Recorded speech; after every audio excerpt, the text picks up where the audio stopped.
Lalaki arestado dahil sa kasong murder at dalawa pang kasama nito matapos mahulian ng mga iligal na baril sa isinagawang operasyon ng Maguindanao PNP.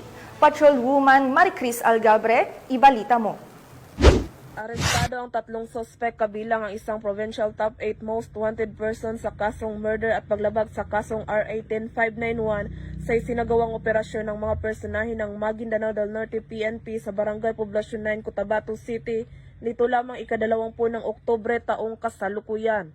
Kinilala ni Police Colonel Victor G. Rito, Provincial Director ng Maguindanao del Norte Police Provincial Office ang mga suspect na sina alias Dato Mansor, 29 anyos, isang Provincial Top 8 Most Wanted Person, alias Jim, 37 anyos at alias Jom, 41 anyos na pawang residente ng Maguindanao del Norte.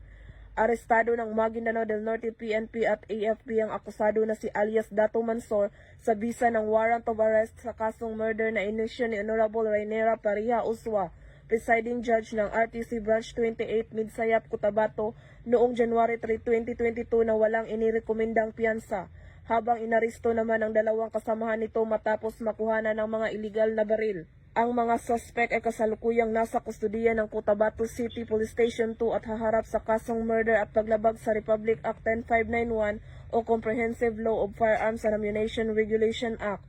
Patuloy ang mga kapulisan na makipagtulungan sa iba't ibang ahensya ng pamahalaan at komunidad upang masugpo ang kriminalidad at mapanatili ang kapayapaan at kaayusan sa bayan ng Cotabato at buong Maguindanao del Norte. Mula rito sa rehiyon ng Bangsamoro, ako ang inyong PNN correspondent, Patrolwoman Maricris Algabre, alagad ng batas, taga-taguyod ng Balitang Pulis.